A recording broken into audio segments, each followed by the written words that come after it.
Halo pemirsa Antv, bagaimana kabar Anda hari ini? Senang sekali saya Indah Andara bisa hadir untuk menjumpai Anda dalam program Bincang Tokoh Jawa Timur. Seperti biasa pemirsa, selama 1 jam kami akan menghadirkan sosok yang inspiratif dari berbagai latar belakang. Dan hari ini sosok inspiratifnya itu adalah mengawali karirnya dari staf biasa, sekarang bisa menjadi Kepala Pusat Pengembangan dan Pemberdayaan Pendidik dan Tenaga Kependidikan bidang Pendidikan Kewarganegaraan dan Ilmu Pengetahuan Sosial. Lalu seperti apa sih perjalanan karir dan juga perjuangan beliau? Langsung saja kita berkenalan dengan Bapak Dr. Haji Subandi MM. Halo, apa kabar Bapak Subandi? Alhamdulillah sehat, berkah, bahagia. Alhamdulillah harus bahagia ya Harus Pak ya. bahagia. Nah Harus Pak, bahagia. seperti yang saya ucapkan tadi bahwa Bapak ini mengawali karirnya dari staf. Begitu sampai Betul. akhirnya bisa jadi Kepala PM4TK, PKN, dan IPS Iya. yang ada di Kota Batu, Jawa Timur. Nah, bisa diceritakan Pak perjalanan karirnya Pak? Terima kasih Mbak Indah, senang sekali bertemu dengan tim reporter ANTV ini. Saya memang mengawali dari nol, dari staf biasa. Awal masuk saya sekitar tahun 89, 90-an itu masuk di sini sebagai staf di perpustakaan. Staf perpustakaan dan kantornya bukan di Batu pada waktu itu. Di Jadi mana kantornya awalnya? di Jalan Veteran nomor 9. Kota Malang juga Kota ya? Malang, Oke. yang sekarang di depannya Abridi Matos. Oh, Jadi kita bersama dengan IKIP Malang waktu itu, jadi berhimpitan dengan gedung Lapasila, Laboratorium Pancasila IKIP Malang. Kita berada di situ. Nah, kenapa kok ada di situ? Karena memang pada zaman itu rame-ramenya dengan penataran P4, ya, pedoman penghayatan dan pengembangan Pancasila. Nah, sehingga dibentuklah P4TK PKNPS itu berada di kampus IKIP Malang waktu itu. tapi namanya sudah PM4TK, PKN, IPS? Namanya masih P3G, IPS dan PMP. Pusat Pengembangan Pengetahuan Guru IPS dan PMP Malang waktu itu. Pada tahun 80-an di situ. Hanya 90 saya masuk di situ, staf terus, kemudian pernah menjadi juga orang perlengkapan. Jadi saya lengkap nih. Jadi dicoba satu-satu ya? Cuma satu. Nah, dari Konter perpustakaan, terus perlengkapan. Terus akhirnya menjadi kasih tata laksana penataran. Kasih tata laksana penataran. Dan sifatnya ini cukup nasional, Mbak Indah. Jadi nasional. Jadi bidang kajiannya khusus IPS dan PMP waktu itu. Jadi mulai Sabang sampai Merauke, mulai Miangas sampai Pulau Rote. Jadi guru-guru mulai dari SD, SMP, SMA, SMK yang khusus mapel IPS dan PMP waktu itu. PMP. Ya, kemudian setelah jadi kasih tata laksana, saya naik lagi alhamdulillah menjadi kabid. Nah, Dari kasih ke kabid. Ya. Nah, itu apa ada pelatihan-pelatihan untuk bisa naik ke situ, Pak? ya ada PIM 3 namanya. Apa itu? Pelatihan kursus pimpinan eselon 3. Oh, eselon 3. Ada Oke. PIM. Nah, kemudian perjalanan waktu, saya malah sebelum menjadi kepala di sini, saya malah merangkap eselon 3. Jadi PLT Kabak Umum, PLT Kabid Program, Ya. dan Kepala Bidang Fasilitasi dan Peningkatan Kompetensi. Wah. Sekarang mereka udah pensiun dan kosong. Jadi tiga-tiganya saya merangkap. Eselon 3-nya satu orang. Wah. Jadi saya sendiri, jadi merangkap dengan jumlah karyawan yang 130 orang itu. Jadi itu, nah kemudian setelah itu tahun 2019 saya ikut pelatihan PIM 2 untuk kepemimpinan eselon 2. Akhirnya tahun 2019 saya dipilih mengikuti seleksi, tapi tidak ujuk-ujuk kan eranya pada waktu itu 2018 ada tim open bidding namanya. Open bidding untuk pejabat eselon 2. Jadi bertarung Iya. untuk mengikuti uji kompetensi lah dengan tes macam-macam. Jadi seluruh Indonesia yang ikut eselon 2. Jadi open bidding banyak yang ikut itu. Alhamdulillah saya lolos pada zaman Prof. Mohajir, menterinya. Ya. Itu saya dilantik. Dari pendidikan kali itu ya? Pendidikan seperti itu. Alhamdulillah. Nah, ketika dilantik itu Ini cerita pendek ya, Ya, singkat oke. ya. Kemudian, Cerita panjang juga nggak apa-apa.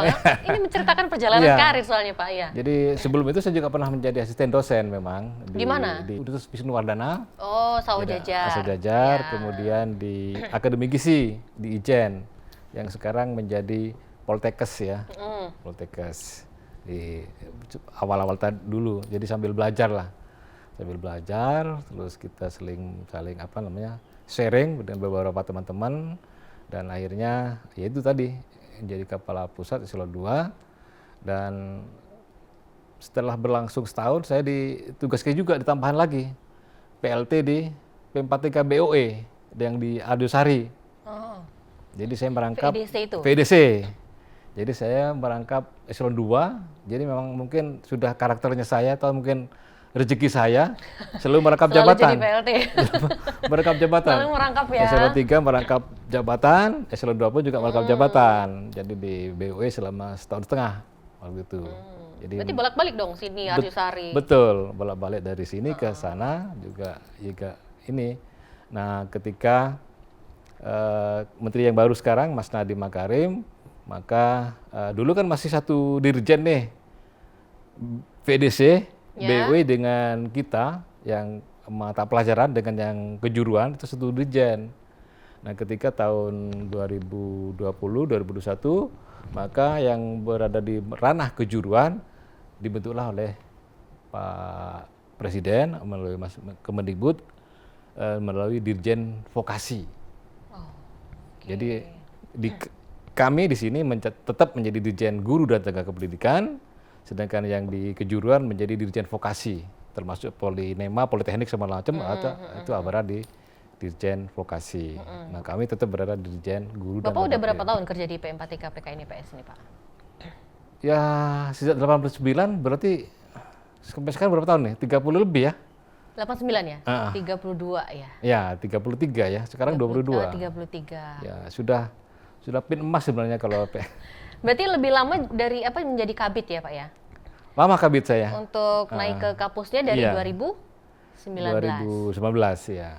Saat ada pemilihan tadi ya, Pak ya? Ya, ada open bidding gitu ya. Itu kala itu ada berapa orang rivalnya Pak atau kompetitornya Bapak kala itu? Waktu itu banyak sih, kan semua eselon Seluruh 2, Indonesia? seluruh Indonesia. Ada beberapa jabatan eselon 2 waktu itu. Yang di pusat juga ada, di sini juga ada, dan kompetitornya juga lumayan. Berapa orang? 10 orang? Lebih, ada? lebih. Oh, lebih ya? Lebih. Wah, luar biasa. Itu Lebih. melalui tahap tes dan Ya, juga ada seleksi-seleksi ada lainnya. seleksi Selama namanya, berapa termasuk lama itu bikin Pak? makalah. Itu 2 hari lah, 2 hari 3 harian insya Allah gitu. Oke, baik Bapak, nanti kita lanjutkan lagi. Kita akan Siap, jeda siap. sejenak. Ya. Pemirsa jangan kemana-mana, tetaplah bersama kami di Bincang Tokoh Jawa Timur.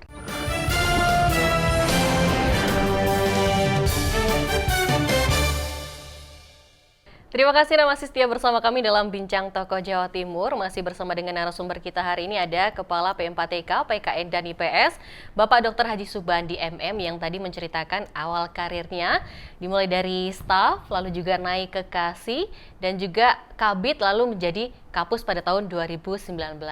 Nah, bisa diceritakan kesulitannya nih Pak, dalam perjalanan karir Bapak itu apa aja? Saya rasa kesulitannya hampir tidak ada ya. Wah, Jadi, pro ya berarti ya. Gimana berarti Pak? karena kan dalam satu ayat di Al-Quran kan sudah jelas-jelas dikatakan itu. Dalam surat apa?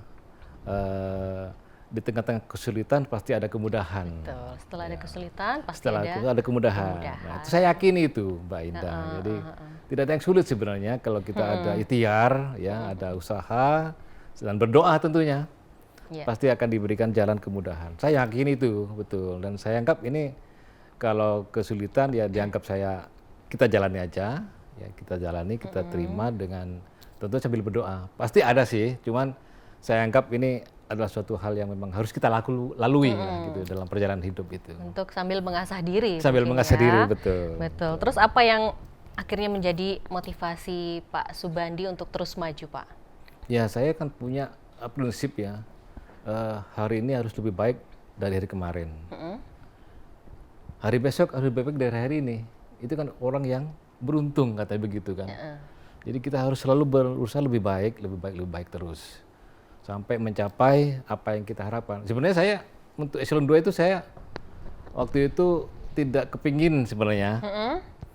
Tidak kepingin sebenarnya, tapi karena ada dorongan dari teman-teman, wah Pak Bandi eman kalau ditinggal di sini, lanjutkan aja gitu. Ada teman-teman memberikan spirit kepada saya, memberikan dorongan, makanya saya coba deh. 2 kali saya ikut tes tes untuk menjadi kapus? eselon 2 ya. Oh. 2 kali. Yang pertama ikut tes itu nggak ada pengumumannya. Maksudnya gimana? Belum ada pengumuman. Jadi kayaknya seperti apa ya namanya perlu diadakan lagi ya. Oh, pemilihan ulang Pemilihan seperti ulang itu. lagi ya.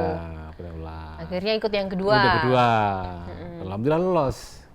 Nah, lolos dan inilah suatu hal yang memang harus kita jalani sebenarnya. Selain dorongan dari rekan-rekan tadi, untuk dukungan dari keluarga sendiri seperti apa, Pak? Ya, di keluarga juga memberikan dorongan juga tentunya. Istri saya juga begitu. Masuk ikut melok ping pindo gak lolos mas. Aduh, terus. Akhirnya ya mudah-mudahan aja doa aja saya bilang gitu. Ya, kalau emang sudah rezekinya tidak akan kemana kan. Betul. Kalau sudah memang rezekinya sudah jelas ini. Rezekinya itu sudah ditakar dan tidak akan tertukar. Betul. Ya kan? Sudah ditakar dan tidak akan tertukar. Tertukar ya. Quotes of the day hari ini pemirsa. Terus tantangannya apa aja Pak yang Bapak alami saat berkompetisi untuk menjadi kapus tadi Pak? Tantangannya ya apa ya? Tentunya dari segi kompetensi kan banyak juga. Waktu itu saya belum doktor, masih S2, jadi belum S2. Belum S3 lah, belum S3 masih S2. Kemudian setelah dilantik, saya mendapatkan suatu hal yang luar biasa dari Pak Menteri waktu itu, Prof. Muhadjir. Saya sudah kuliah S3, tapi belum selesai. Nah, waktu itu Prof. Muhadjir nanya kepada saya, Menteri Pendidikan waktu itu, Mas, piye S3-nya? Kak lanjut tah gitu. Saya sempat stagnan tuh. Saya kuliah S3 itu paling lama mungkin hampir 7 tahun kalau nggak salah. 6 tahun lebih lah itu. S3-nya 7 tahun pemirsa. Ya, karena itu memang suatu tuntutan untuk kualifikasi lah bagi kami, maka akhirnya alhamdulillah ya. Makanya lolos juga alhamdulillah, saya bersyukur juga. Ngebut sekali. Itu yang motivasi datang dari Mas Menteri kan, kebetulan beliau orang Malang kan, Malang dan sering ke Malang Pak Muhadjir itu. Kalau Bapak sendiri orang Malang juga? Saya Arema juga, tapi Arek Madura. Oh, Arek Madura. Beda dikit lah ya Pak ya. Sama Aremanya. Luar biasa. Lalu setelah kita mengenal tentang Bapak Subandi, boleh dong Pak kita itu dikenalkan tentang apa sih sebetulnya P4TK, PKE dan IPS. Saya pun mau tahu, mungkin pemirsa di rumah juga pasti ingin tahu apa itu P4TK. Ya, P4TK itu tadi saya sampaikan ya, Mbak Indah, kan awalnya kan namanya PPPG, Pusat Pengembangan Pengetahuan Guru IPS dan PMP. Nah, sejak tahun 2007 itu kita mereorganisasi dirinya menjadi P4TK PKN IPS, Pusat Pengembangan Pemberdayaan Pendidik dan Tenaga Kependidikan, Pendidikan Kewarganegaraan dan Ilmu Pengetahuan Sosial. Nah, berupa itu. Nah, akhirnya tentunya pada tahun 2007 juga kami sudah menjajaki untuk pembelian tanah lahan di sini. 2007 membelikan lahan di Kota Batu ini. Kota Batu. Pada waktu itu wali kotanya Pak Imam Kabul, almarhum Imam Kabul. Kita bernegosiasi dengan beliau bersama tim dari Jakarta untuk melihat beberapa objek untuk dijadikan kantor P4TK PKN IPS. Berarti perpindahan dari veteran ke sini 2007? 2010. Oh, 2010. 2007 kita beli lahannya, kemudian dicicil, pembangunan bertahap. Tahun 2010 kita pindah semua karyawan di sini. Luas lahan 5,6 hektar, hampir 6 hektar. Tapi kalau di Jalan Veteran kita nggak sampai 1 hektar, hanya 9.000 meter yang punyanya UM. Punya UM IKIP Malang, karena waktu itu tadi saya katakan nebeng dengan Laboratorium Pancasila IKIP Malang. Nebeng ya bahasanya ya.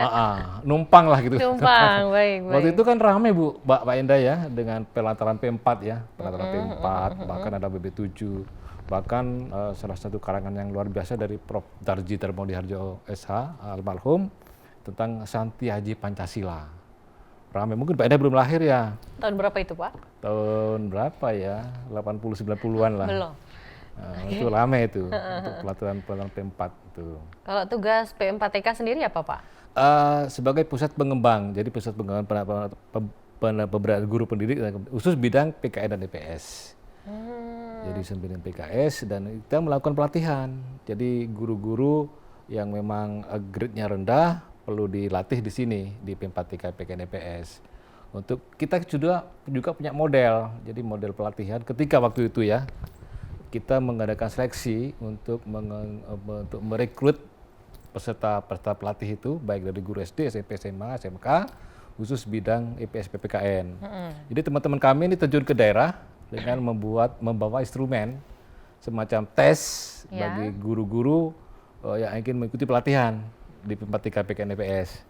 Jadi tes kita kerjasama dengan Dinas Pendidikan Kota Kabupaten setempat atau Dinas Provinsi untuk mengundang guru-guru jenjang SD, SMP, SMA, SMK misalnya untuk mapel PKN dan IPS.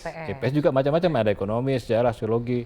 Karena jumlah gurunya cukup banyak di Indonesia ternyata guru-guru IPS dan PKN itu. Ketika itu biar tidak ada guru hanya spesialis pelatihan. Kan di daerah ada banyak image. Kalau orang-orang guru-guru itu dekat dengan orang-orang dinas, maka mereka akan dipanggil sebagai peserta pelatihan. Nah, kita ingin menghilangkan KKN itulah. Oke, siap. Bapak nanti kita lanjutkan lagi. Siap. Pemirsa, jangan kemana-mana, tetaplah bersama kami di Bincang Tokoh Jawa Timur.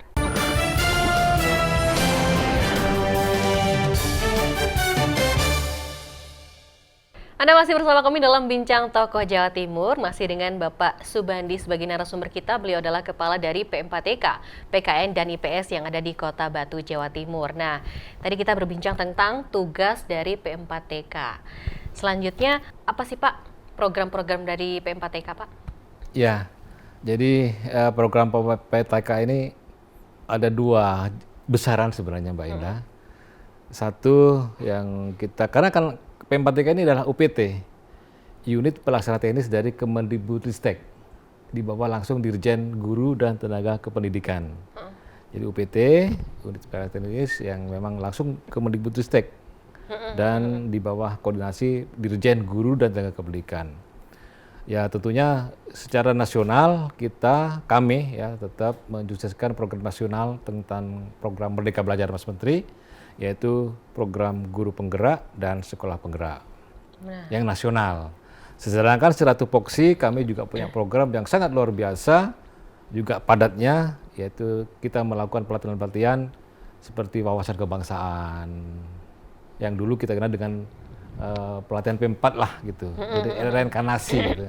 Jadi menyesuaikan wawasan kebangsaan, kemudian pelatihan peningkatan A4 21, dengan konsep 4C-nya yang kita kenal dengan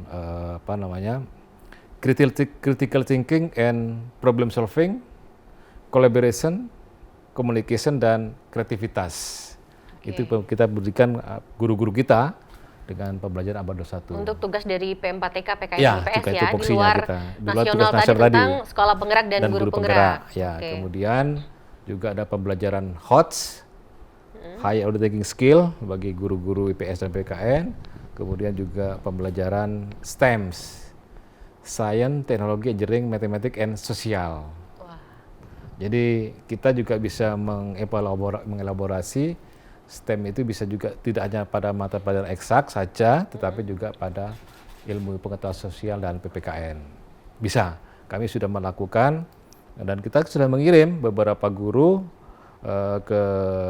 untuk mendalami STEM maupun HOT itu di Melbourne, Australia. Kebetulan saya ke sana, kemudian di Cina tentang HOTS-nya juga dan STEM-nya. Beberapa guru terpilih dari beberapa peserta yang memang mereka peringkat terbaik ketika mengikuti pelatihan di tempat kami. kita berikan reward lah, semacam recognize bagi guru yang memang dia punya potensial, kita kirim ke Melbourne, Australia dan di Cina. Oke, bisa dijelaskan mungkin tentang guru penggerak dan juga sekolah penggeraknya sedikit saja Pak? Guru penggerak itu adalah merupakan program dari Kemendikbudristek yang Mas Menteri dengan program Merdeka Belajarnya. Kalau guru penggerak itu merupakan episode kelima dari sekarang 17 episode. Maksudnya seperti apa itu? Guru penggerak, kemudian sekolah penggerak. Guru penggerak itu mereka akan menjadi interactional leadership. Jadi pelatihannya guru penggerak cukup panjang dan seleksinya pun juga cukup berat juga. Jadi langsung ke laman Kemendikbudristek, ya mereka mendaftarkan diri, kemudian mereka dites, ada tim dari pusat sendiri, kemudian setelah itu lulus akan tentunya diberikan coaching klinik dulu. Jadi setelah mereka mendaftar diberikan coaching klinik, ya semacam pemahaman ya bagi mereka dengan daring. Jadi dengan daring, kemudian setelah lulus biasanya di-launching oleh Mas Menteri langsung pembukaannya. Jadi program guru penggerak ini karena sifatnya nasional, di-launching, dibuka oleh Mas Menteri, dan itu sifatnya nasional, bergerak semua. Nah untuk guru penggerak ini kan Bapak katakan bahwa nasional ya Pak ya? Sudah kota mana saja yang Bapak kunjungi nih Pak? Nah kebetulan Pempat TKP KNPS sesuai dengan plotting dari pusat, untuk guru penggerak itu berada di wilayah Jawa Timur, di 38 kota kabupaten, kemudian NTB, kemudian juga Maluku Utara. Oke, NTB, Maluku Utara dan Jawa Timur. Nah, itu yang Jawa Timur sudah sampai kemana saja? Jawa Timur masih belum semua, kita masih bertahap ini perangkatan. Angkatan pertama Jawa Timur hanya mendapatkan kuota di Kota Malang saja. Angkatan kedua melebar ke Surabaya. Kemudian juga ke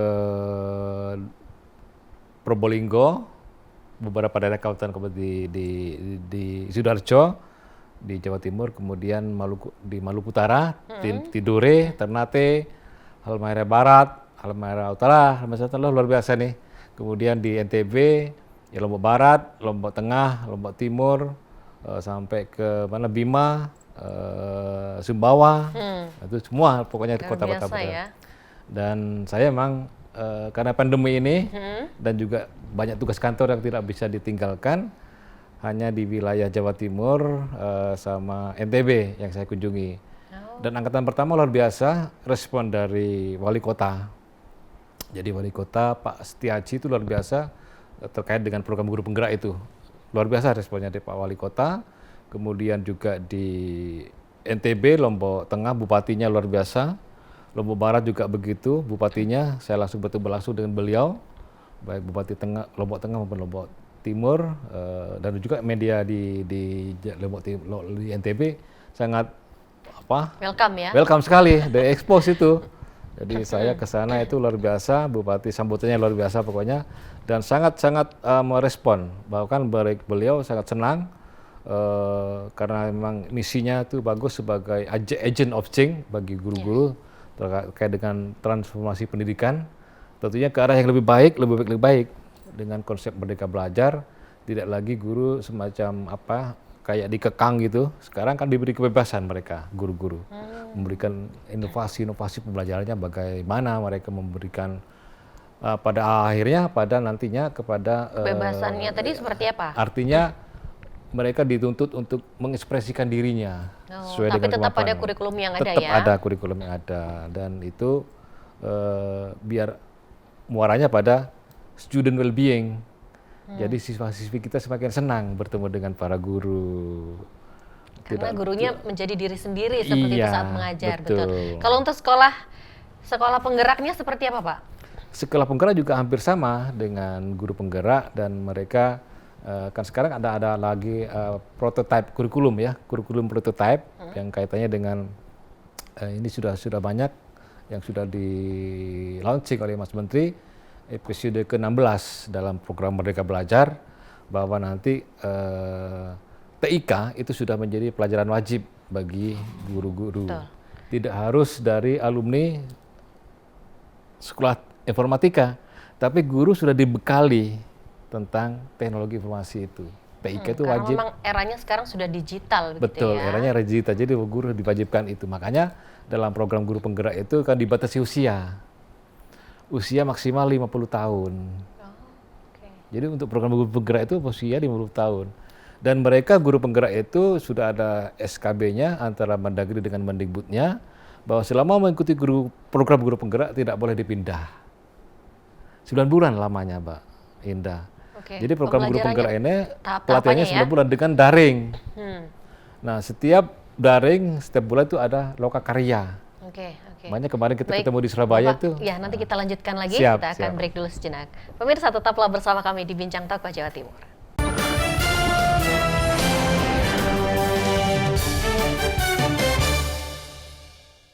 Terima kasih Anda masih bersama kami dalam Bincang Tokoh Jawa Timur, masih dengan Bapak Subandi. Beliau adalah Kepala P4TK, PKN, dan IPS. Tadi kita membincangkan seputar guru penggerak dan juga sekolah penggerak. Nah, silakan, mau dilanjutkan Pak penjelasannya tadi Pak. Jadi memang guru penggerak itu sudah ada surat keputusan bersama antara Kemendagri dengan Kemendikbudristek bahwa mereka guru-guru yang sudah masuk sekolah program guru penggerak, Ya. ketika pelatihan itu tidak boleh dipindah, tidak boleh dirotasi, dimutasi. Keluar. Oke, Jadi betul. mereka lulus 9 bulan, mereka melakukan pelatihan dengan daring. Tetapi setiap bulan mereka akan ada loka karya, semacam refleksi antara guru penggerak, terus pengajar praktek. Jadi komponen dalam guru penggerak itu banyak sebenarnya. Ada pengajar praktek, Tahapan-tahapannya ya. Jadi guru penggerak itu dilatih oleh di samping fasilitator dari Widya Suara, dari Widya Prada. Jadi kita kolaborasi nih, Mbak. Jadi eranya kolaborasi seperti tadi saya Ya, katakan, betul. eranya kolaborasi. Termasuk P4TK dengan ARTV ini sekarang kan kolaborasi juga. Kerjasama yang bagus ya Pak ya. Harus kolaborasi, ya harus Betul, sinergi, harus betul. kita ke depan harus begitu. Makanya mereka ada pengajar praktek, ada guru penggerak pesertanya, termasuk sekolah penggerak juga ada pelatih ahlinya.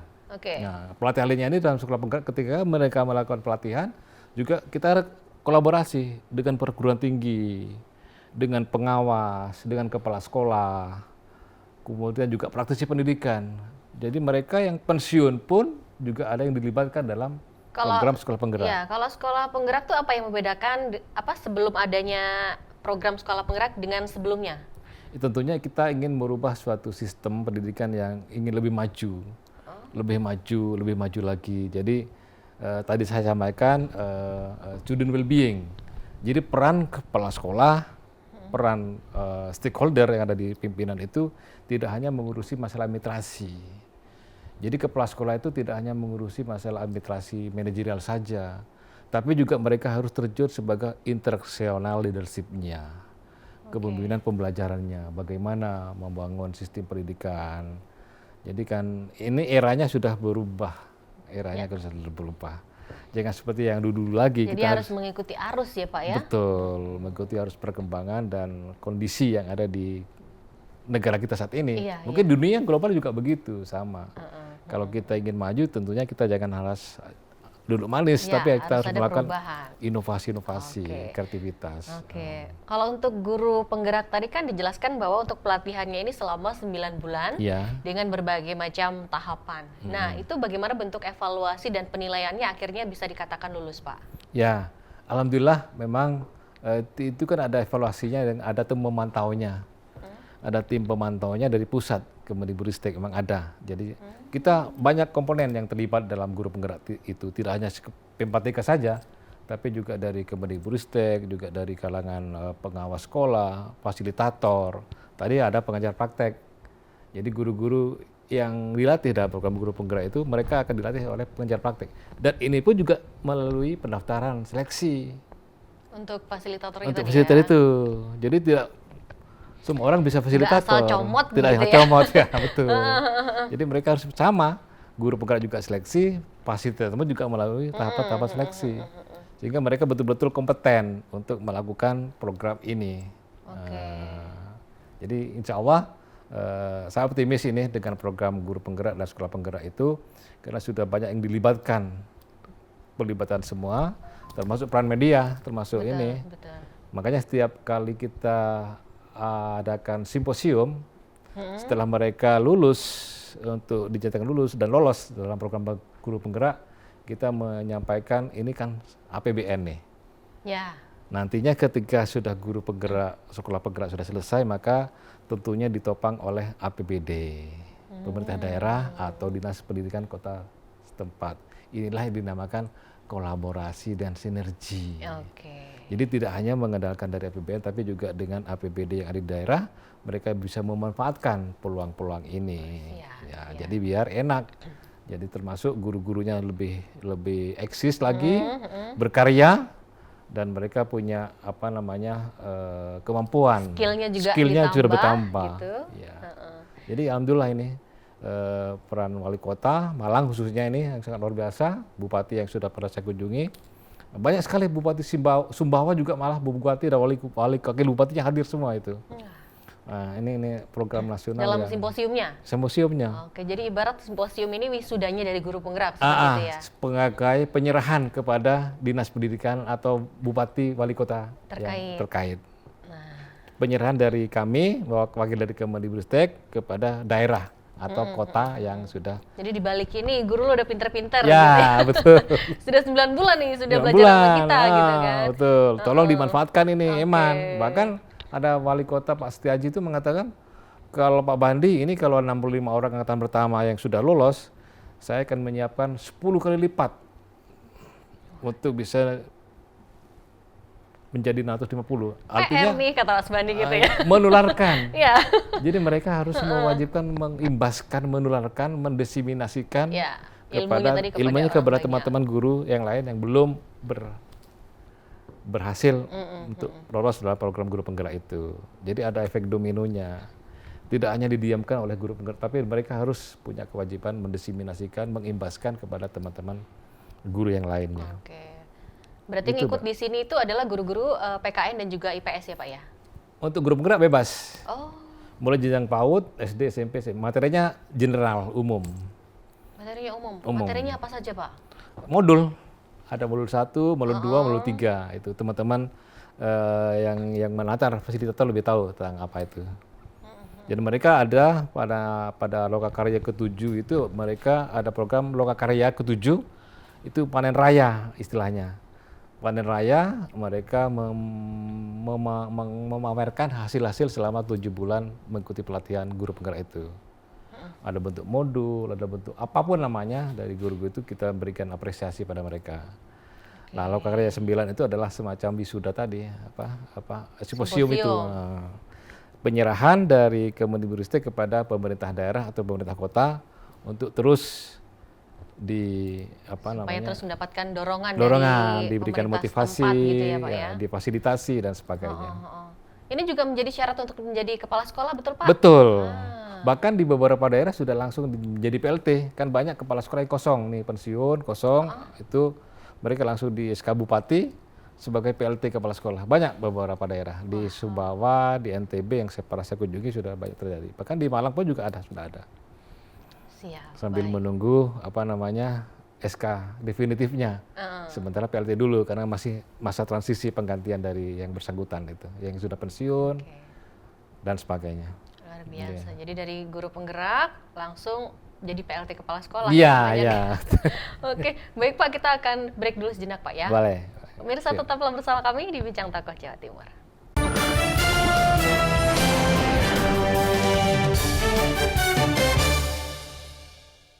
Terima kasih Anda masih bersama kami dalam Bincang Tokoh Jawa Timur, masih bersama dengan Bapak Subandi, Kepala P4TK, PKN, dan IPS.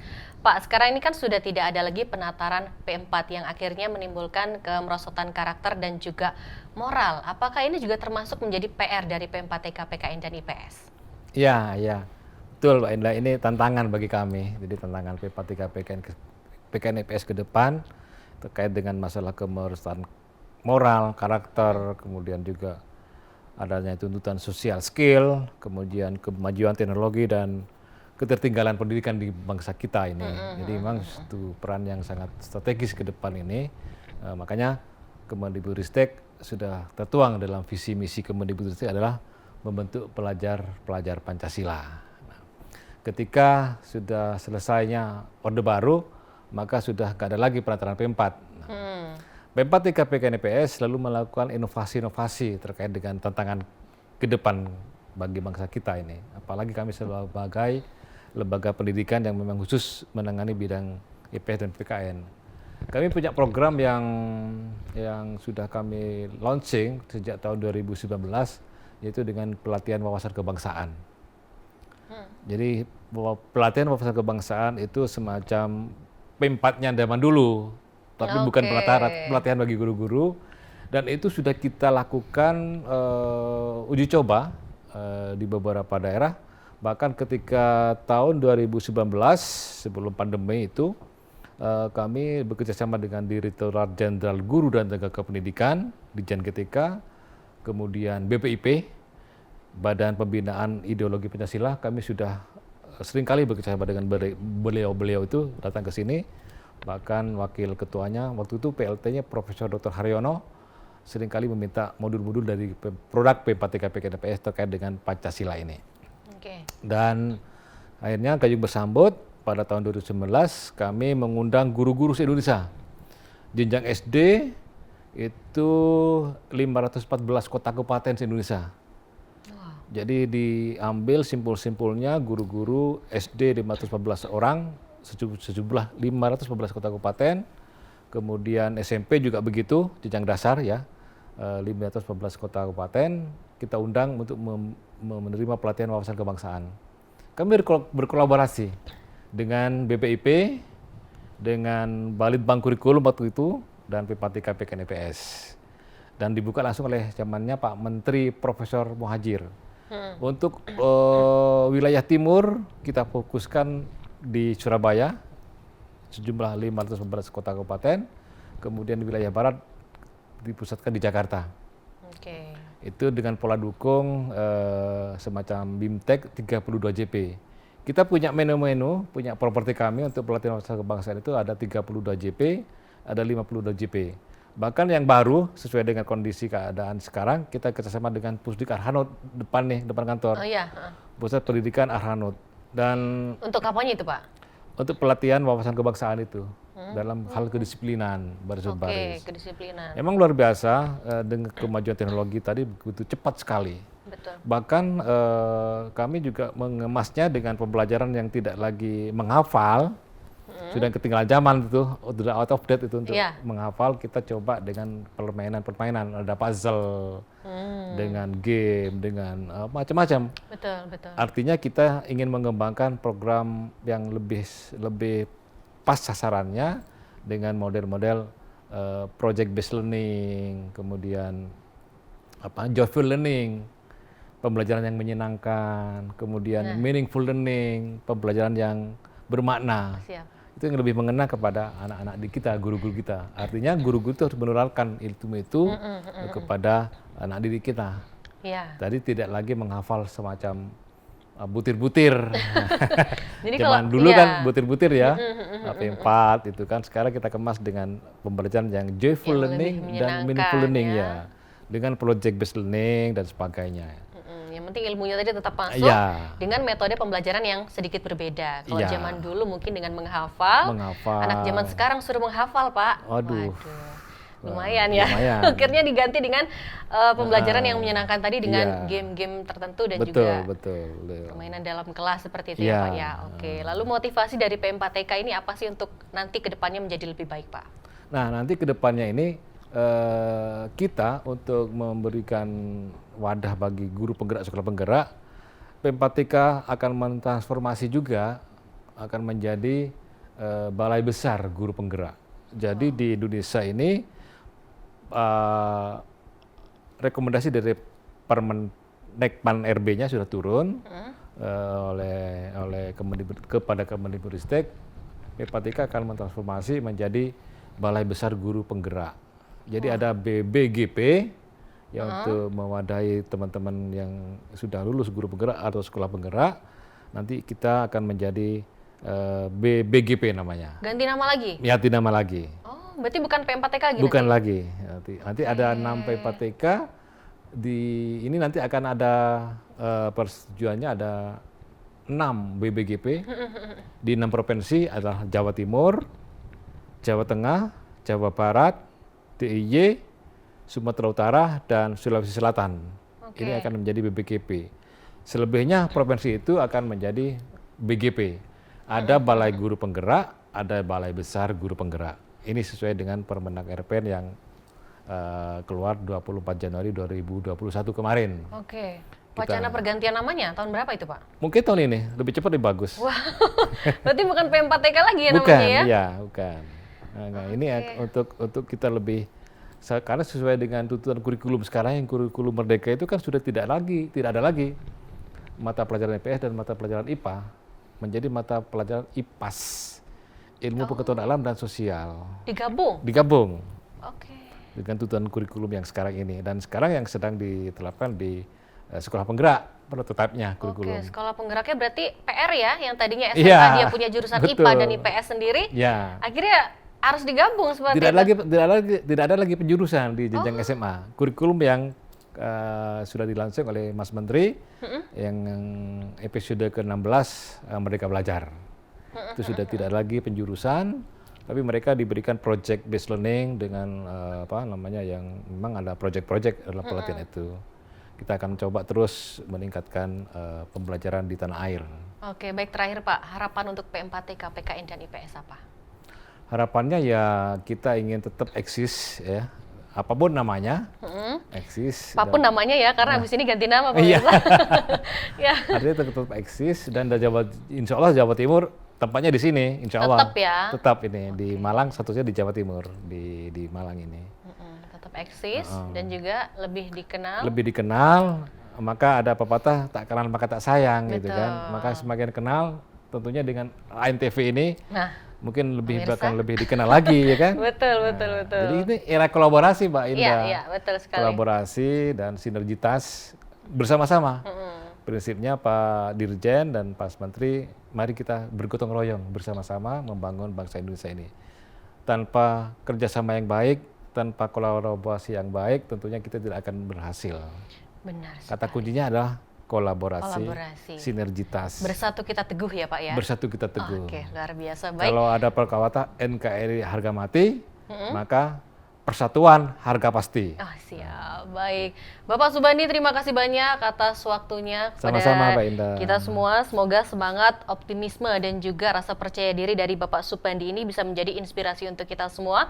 Terlebih untuk para anak-anak milenial zaman sekarang. Dan juga semoga program dari P4TK, PKN, dan IPS ini, Amin. walaupun apa yang nasional ataupun yang ada di internalnya sendiri bisa sukses begitu ya Pak ya. Amin, ya. Akhirnya saya Indah Andara pamit. Terima kasih atas kebersamaan Anda. Sampai berjumpa di episode selanjutnya. Wassalamualaikum warahmatullahi wabarakatuh. Waalaikumsalam warahmatullahi wabarakatuh.